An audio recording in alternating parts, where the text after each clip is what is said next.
El posicionamiento de Colombia como uno de los principales destinos mundiales para la realización de procedimientos estéticos ha venido acompañado de una preocupante y letal contrapartida: la proliferación de centros clandestinos de cirugía y la debilidad que se presenta frente al control institucional para su fiscalización. El deceso de Yulixa Consuelo Tolosa Rivas en mayo de 2026 expone el entramado de la delincuencia organizada, la impericia médica y el vacío regulatorio en el sector de la medicina estética. En el siguiente video vamos a conocer qué le sucedió a Yulixa y la negligencia en la que estaría incurriendo el Estado al no ser estrictos en sus funciones de inspección, vigilancia y control de estos lugares, que no todas las veces son clandestinos. Bienvenidos a mi canal, mi nombre es Adriana Chilito, gracias por estar aquí. Si les gusta este tipo de contenido, se pueden suscribir a mi canal y activar la campanita de notificaciones. De esta manera YouTube les avisará cuando suba un nuevo video. También me pueden seguir en mis diferentes redes sociales. Me encuentran en Instagram, Facebook, X y TikTok como @lachilito. Comenzamos.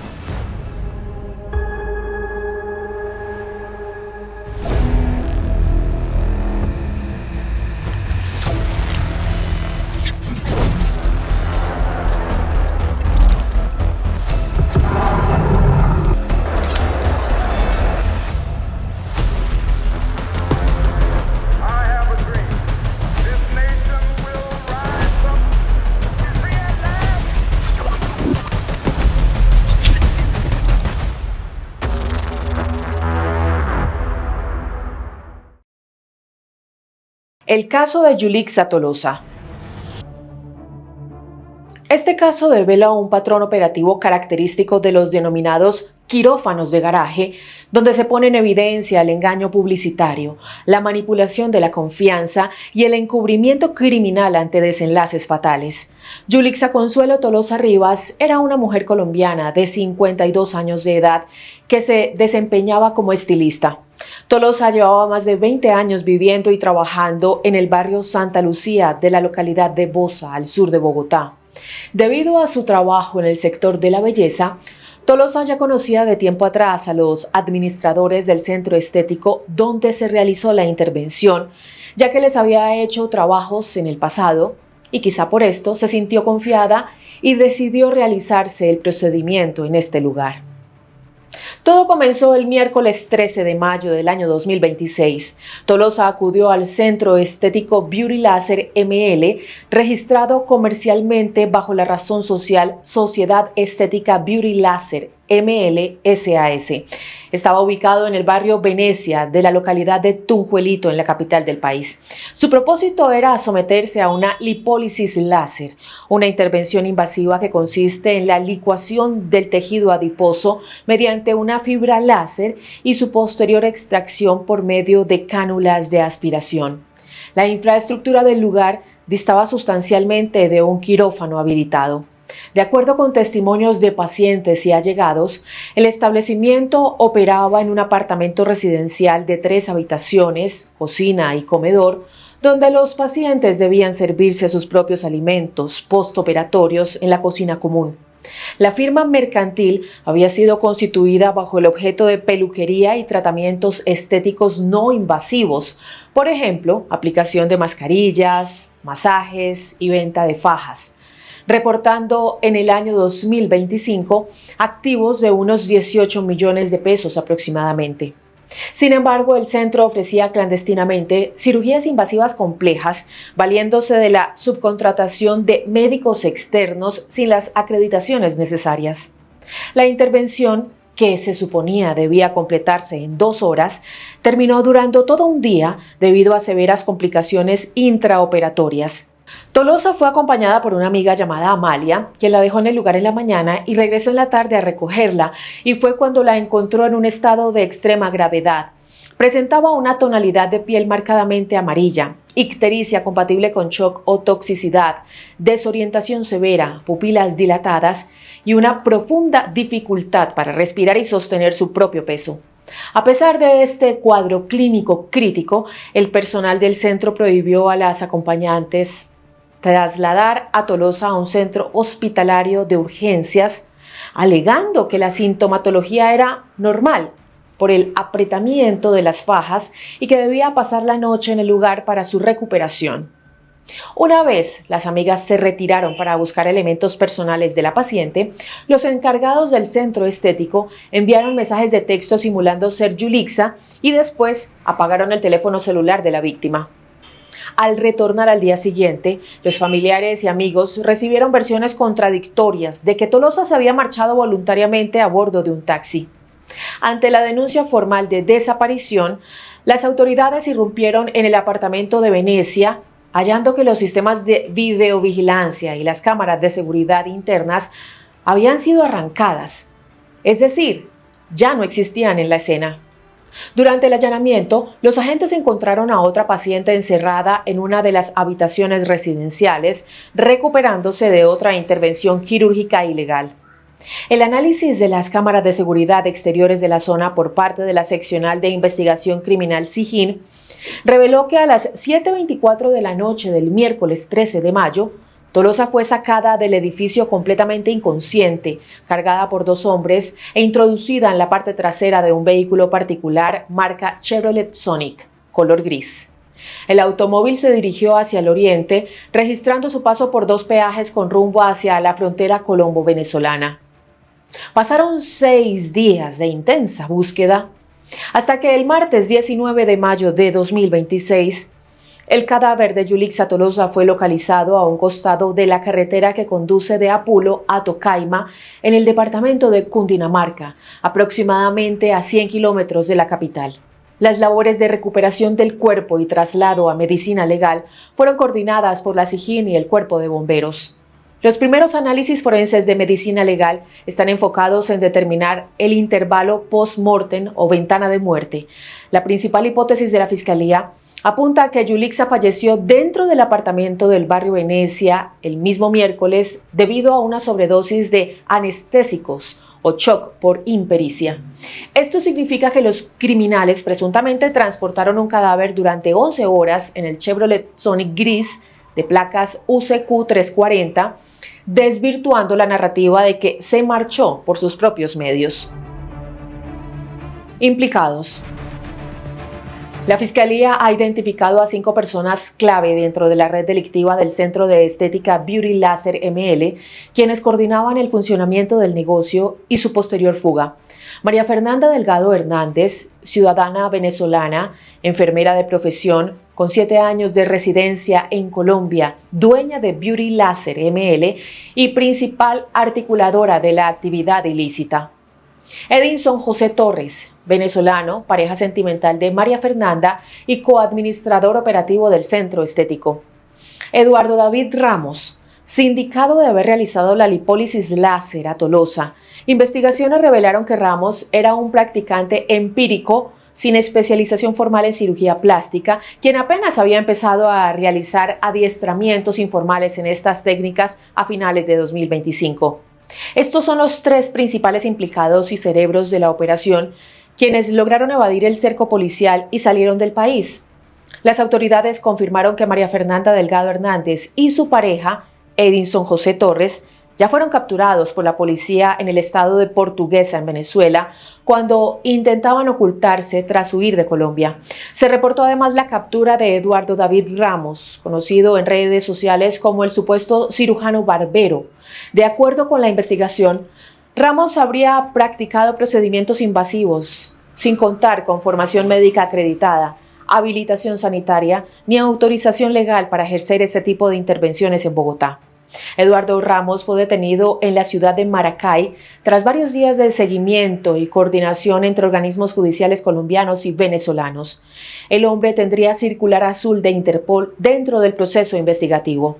También resultaron implicados Jesús Alberto Hernández Morales y Kelvis Daniel Sequera Delgado, ciudadanos venezolanos vinculados directamente con la movilización del vehículo Chevrolet Sonic gris utilizado para el transporte del cuerpo de Tolosa. Fueron capturados en Cúcuta cuando pretendían reclamar el automotor. No obstante, a las 36 horas de su detención, Un juez de control de garantías ordenó su libertad temporal por considerar que el procedimiento de captura no cumplió con las formalidades y términos estrictos de la flagrancia. Posteriormente, la Fiscalía General de la Nación tramitó de urgencia las órdenes de captura formales ante un juez de control de garantías por los delitos de desaparición forzada y ocultamiento, alteración o destrucción de elemento material probatorio. Los hombres fueron recapturados en Cúcuta y se dictó medida de aseguramiento en centro carcelario. Mientras todo esto ocurría, fue publicado un video en redes sociales con la versión de la hija de Kelvis Sequera, quien aseguró que su padre fue arrestado injustamente, ya que él se desempeñaba como taxista en Venezuela y solo aceptó un encargo para trasladar un automóvil hasta Cúcuta, sin conocer el trasfondo del vehículo ni su vinculación con el caso Tolosa. Asegura que su padre fue engañado por los propietarios de Beauty Laser.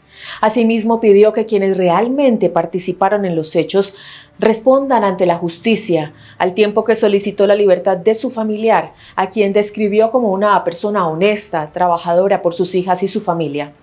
La Fiscalía vincula a los implicados con delitos como homicidio, omisión de socorro, desaparición forzada, ocultamiento y alteración de pruebas. Uno de los aspectos más delicados del caso tiene relación con las condiciones en las que operaba el establecimiento. Según testimonios conocidos durante la investigación, Beauty Laser tendría mínimos protocolos de bioseguridad y emergencia, pese a realizar procedimientos altamente invasivos. Las autoridades investigan también el presunto uso irregular de ketamina. Según testigos cercanos a la víctima, le habrían aplicado este anestésico por segunda vez cuando empezó a sufrir fuertes dolores y complicaciones tras la cirugía. Es importante recordar que la ketamina es un medicamento controlado que exige supervisión médica estricta debido a sus riesgos respiratorios y cardíacos. Hoy, estas declaraciones son la pieza central del proceso judicial. Estadísticas de cierre de centros de cirugía en Colombia. La tragedia de Yulixa Tolosa representa la faceta extrema de una crisis de informalidad y falta de control sanitario que se extiende por los principales centros urbanos del país. Las estadísticas del sector de la salud evidencian un complejo panorama de cierres generales y operativos locales contra la clandestinidad. Lo que le pasó a Yulixa Tolosa no es un caso aislado, es la punta del iceberg de una epidemia silenciosa y mortal en Colombia, los llamados quirófanos de garaje. ¿Pero cómo llegamos a esto? Gran parte de la culpa la tiene la crisis de nuestro sistema de salud. Las deudas millonarias de las EPS han asfixiado a las clínicas formales, obligando a muchas a cerrar. Esto ha creado un panorama perfecto para que profesionales, técnicos y hasta completos estafadores monten sus propios negocios en la completa clandestinidad. Como la vigilancia depende de cada ciudad, el panorama a nivel nacional es un rompecabezas alarmante. Presten atención a estas cifras.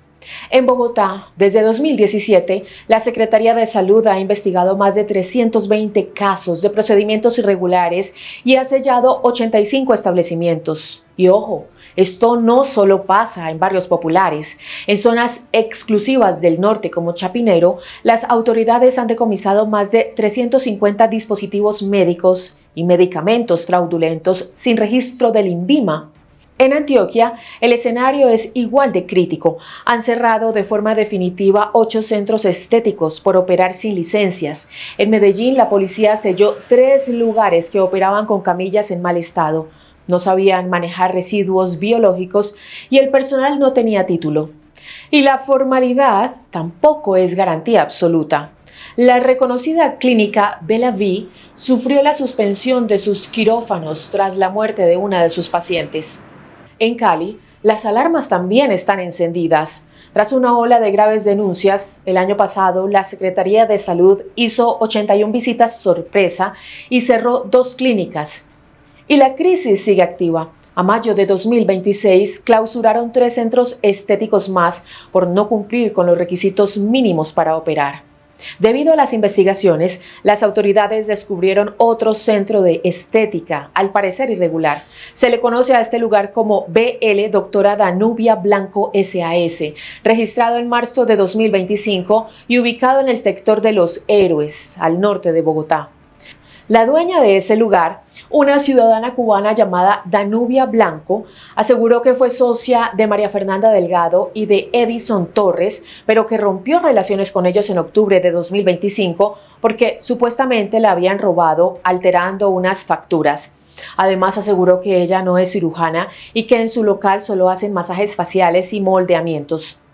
La Secretaría de Salud y la SIJIN hicieron la respectiva inspección y encontraron que operaba sin autorización, hallaron equipos quirúrgicos y medicamentos inconsistentes. El lugar fue sellado de inmediato. Hoy, las alarmas están encendidas en toda la ciudad. Las autoridades ya tienen en la mira a otros negocios fantasma que operan bajo nombres como Lipólisis Láser Bogotá o Estética a Domicilio.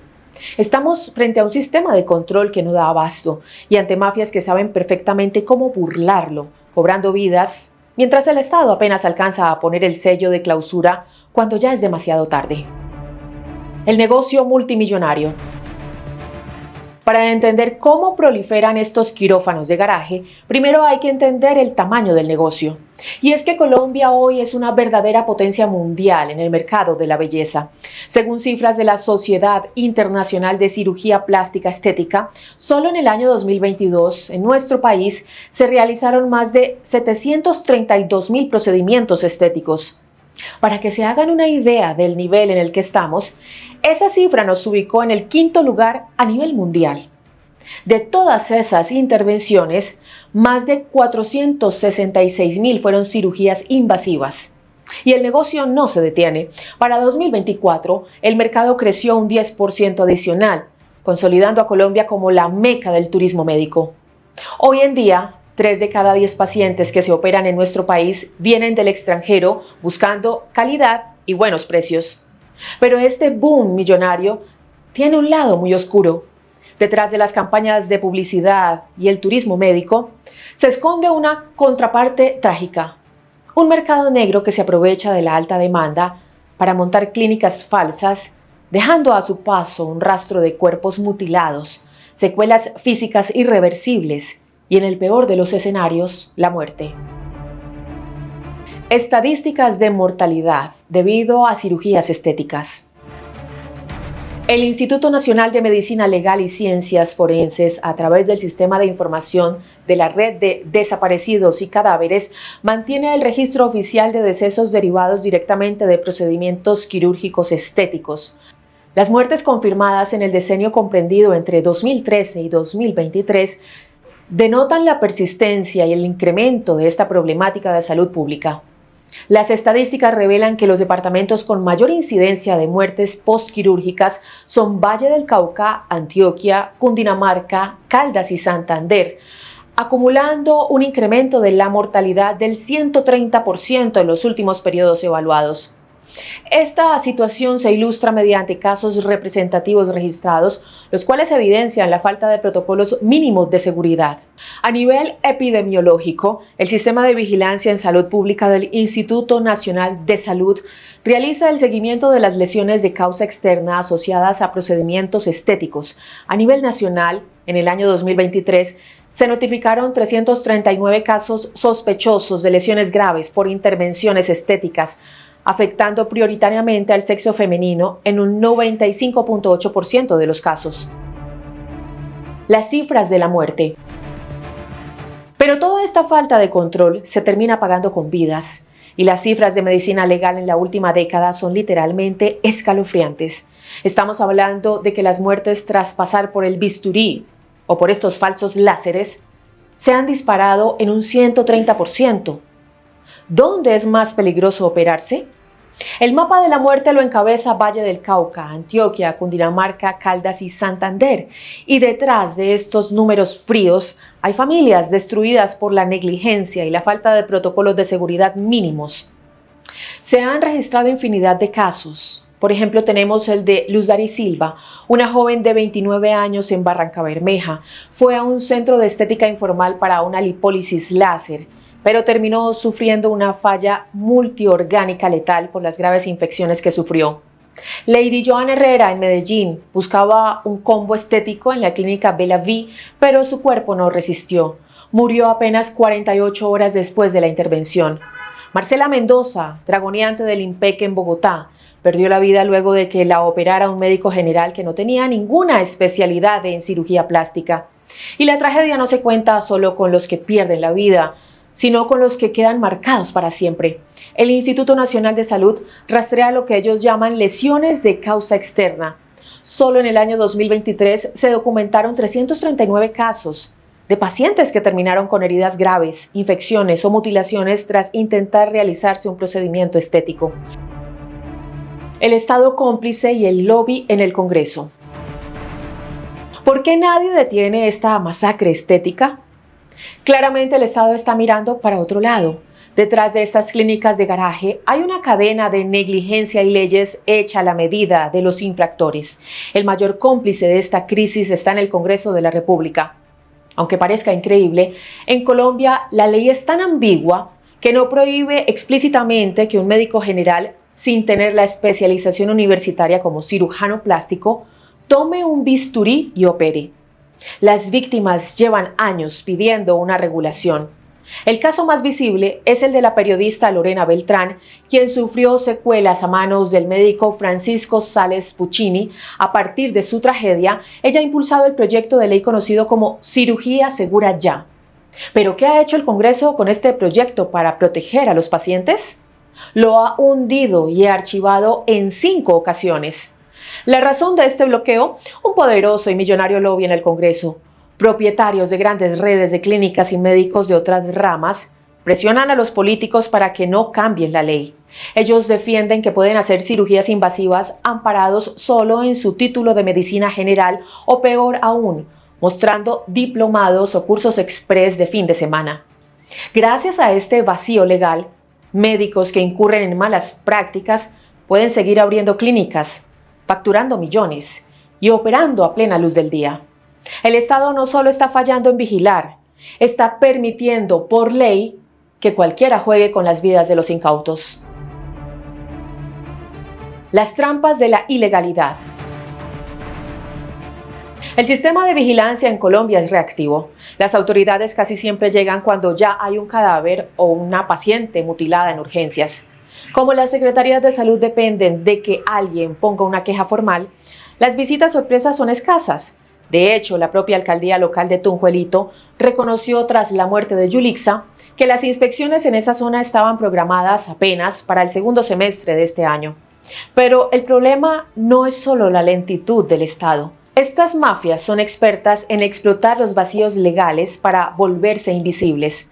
Lo hacen utilizando 3 trampas maestras. La primera, fachadas de papel. Los delincuentes van a la Cámara de Comercio y registran sus negocios como simples peluquerías, spas de masajes o tiendas de fajas. Al hacer esto, engañan al sistema. La Secretaría de Salud no los audita con el rigor de una clínica porque en el papel son solo un salón de belleza. Segundo, el escudo de la propiedad privada. Al montar sus falsos quirófanos dentro de apartamentos residenciales, le atan las manos a los inspectores de salud. Un funcionario no puede tumbar la puerta de una casa familiar. Necesita un permiso de un juez o de la fiscalía.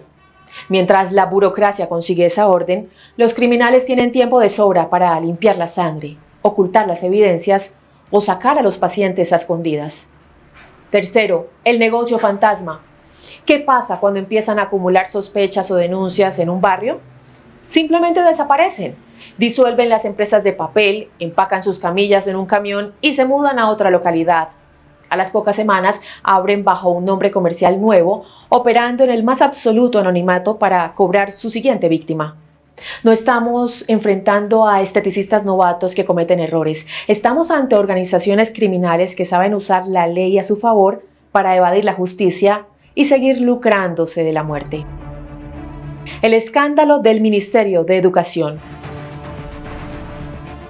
Y si creen que la culpa es solo de quienes abren estas clínicas de garaje, el Estado no solo falla en vigilarlos, también validó los diplomas entre 2014 y 2016. Colombia vivió uno de los escándalos más vergonzosos en su sistema de salud.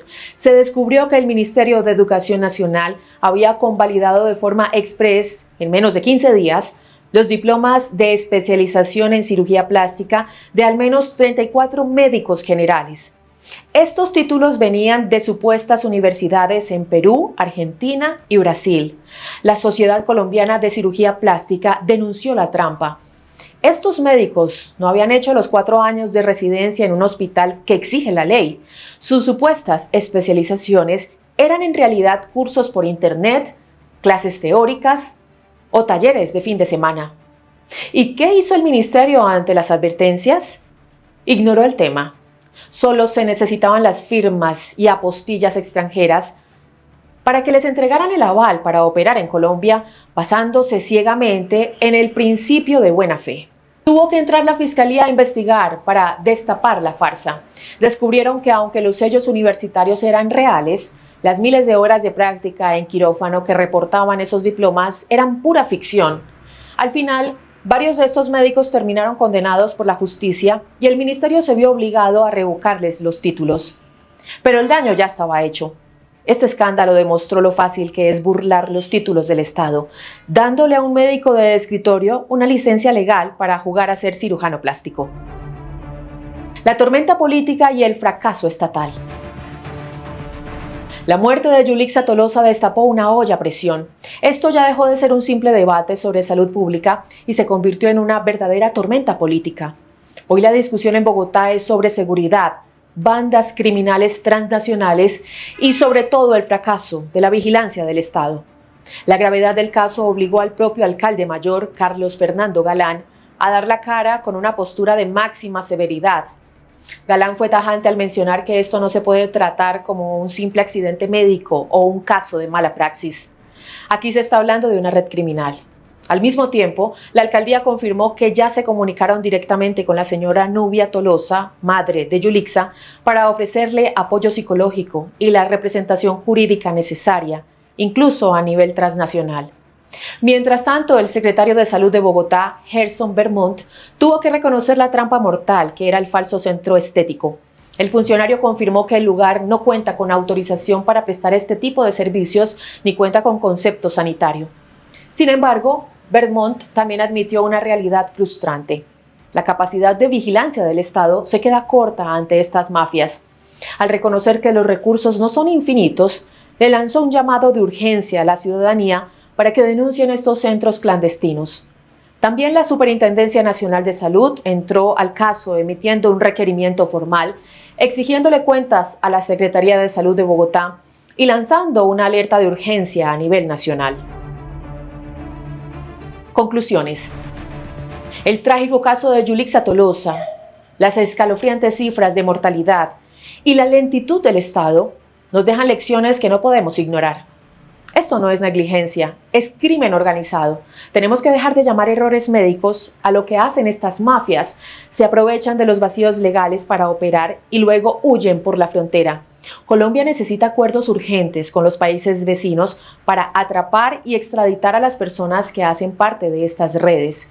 Se necesitan leyes estrictas en el Congreso que prohíban que médicos sin especialización hagan cirugías y que castiga con multas millonarias a quienes alquilen apartamentos para estas prácticas. Las secretarías de salud no pueden seguir esperando a que haya un muerto para sellar un local. Tienen que cruzar datos. Si una supuesta peluquería está importando equipos quirúrgicos avalados por el INVIMA, las autoridades deben actuar rápidamente. Y por último, es importante contar con títulos reales y pacientes informados. El Ministerio de Educación tiene la obligación de frenar el fraude de las especializaciones express en el exterior y nosotros debemos tener plataformas públicas y sencillas donde con solo teclear un número de cédula podamos saber si quien va a operar es un cirujano plástico real o un estafador. Por el momento, esos son los datos más relevantes que tenemos sobre el caso de Yulixa Tolosa. Este caso está en investigación, así que estaremos atentos para entregarles cualquier nueva evidencia que reporten las autoridades competentes. A ustedes gracias por llegar hasta el final del video. Si les gusta este contenido, se pueden suscribir a mi canal y activar la campanita de notificaciones. De esta manera, YouTube les avisará cuando suba un nuevo video. También me pueden seguir en mis diferentes redes sociales. Me encuentran en Instagram, Facebook, X y TikTok como @lachilito. Un saludo especial a los suscriptores y también a los miembros, quienes nos apoyan de manera activa. En esta ocasión vamos a saludar a Dayana Jiménez. Dayana, gracias por ser parte de esta hermosa comunidad. Un abrazo enorme para ti y para todos. Una feliz semana. Nos vemos en un próximo video. Hasta pronto.